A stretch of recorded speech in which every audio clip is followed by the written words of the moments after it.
So my name's Peter Gilheany. I'm director of an agency called Forster Communications, and we specialize in helping organizations deliver positive social or environmental change. So for me, democracy means voice and influence over the world that we live in, and the opportunity to share your voice and your opinion with others, and to see collective action take place as a result of those voices coming together. So for me, it is a fundamental aspect of a civil society, and one where we want to see people feel they have a role and a say in how we organize, what we do, and how we make progress as a community. My contribution might be to a healthy democracy, other than at a very basic level, a desire to ensure that my voice is heard through voting, both at a local, at a national, and then specifically within membership organizations that I'm part of. And to also express my voice and what I want to see happen within the society that I'm part of through my actions, through volunteering, through being part of the communities that I am part of, through not sitting on the sidelines, but actually taking part, participating in campaigns or initiatives that I feel have a positive benefit to them or help to protect something that I care about. And I don't do anywhere near enough of that, but the desire to be part of movements like that is really strong for me. So the issues that I'm really passionate about include making sure that we tackle and avert the climate crisis that we're currently facing, that's increasingly making itself known through the lives that we see in other countries, but also through our own lives and the realities that we live in. I'm very passionate about tackling issues related to sexual violence, particularly the lack of resources and commitment to tackling that issue and supporting women and girls who go through it. And I'm also particularly passionate about active lifestyles and supporting and inspiring people to do as much as they can to be active, healthy, and happier. So I came from a family that didn't vote, but was politically active. So my parents are both immigrants. They both came from Ireland seeking work in the UK back in the 60s. They were both very passionate supporters of Republican causes.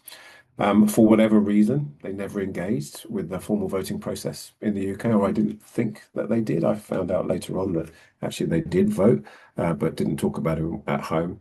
But it was a family where we were encouraged to discuss the things that mattered to us, to have healthy and occasionally unhealthy arguments about things, both big and small.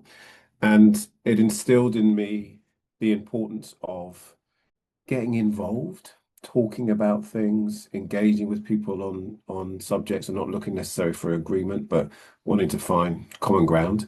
And particularly because most of the issues we face as a society are incredibly complicated, to be comfortable sitting with the discomfort of disagreement, and trying to find ways to compromise, to find shared ground, to collaborate with people I didn't necessarily have the same opinion around things on, to make progress on things, to find that shared ground where we could agree on what actions we might take forward. And for me, that's the essence of democracy, participatory democracy, that willingness to put forward my views and what I'd like to see happen in the world, but to understand that that's simply one view amongst many others, and that where the participatory element really comes to life is when you can persuade people to sit down and talk about these things together and thrash out ways forward.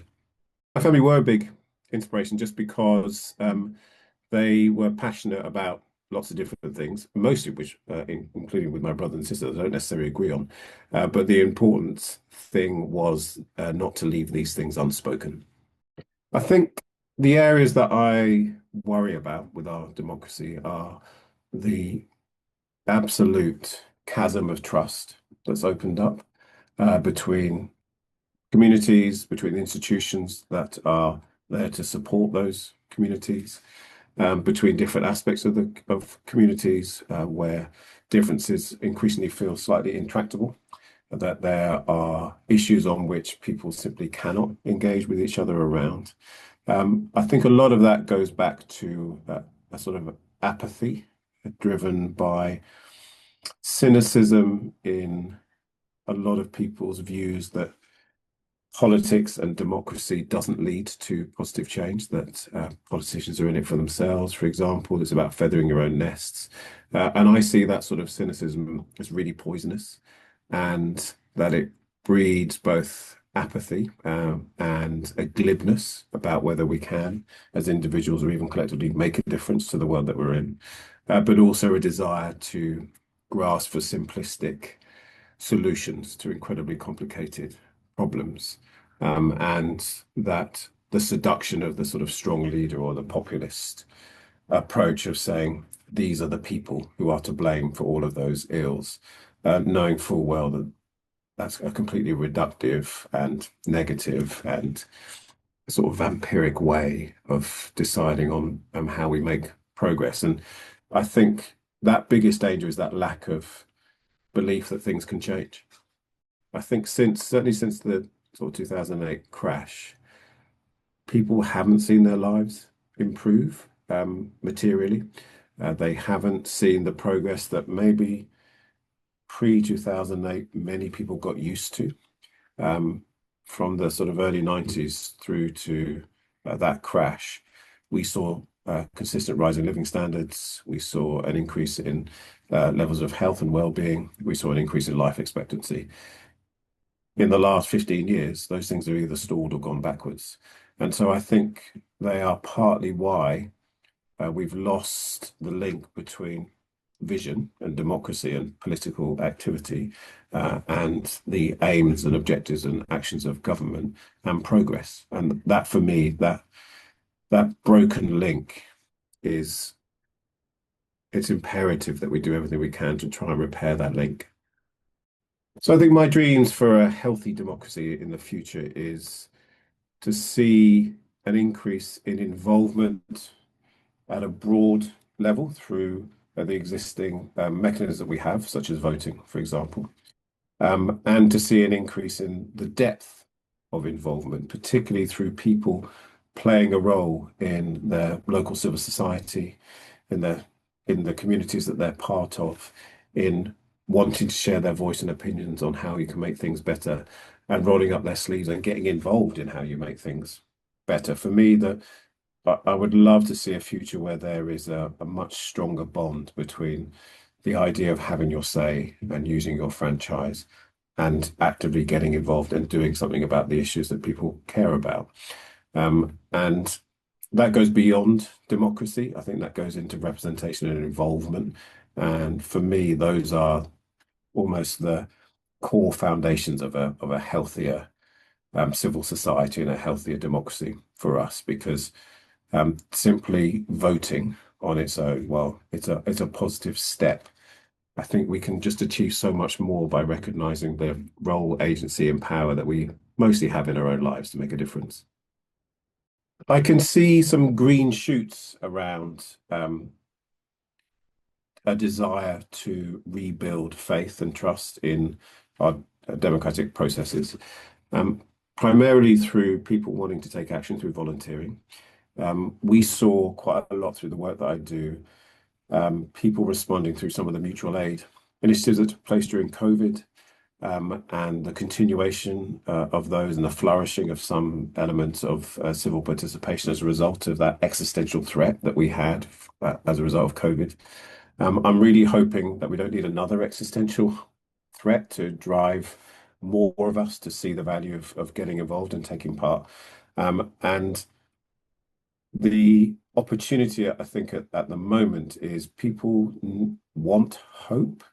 There's been that we're in that sort of hope deficit at the moment, and it's in those sort of situations, I think, where the cynicism really takes root, and where some of the sort of more, well, I think some of the much darker initiatives that we're seeing happening, stuff like the March of the Weekend, for example, from the far right, they breed in the dark.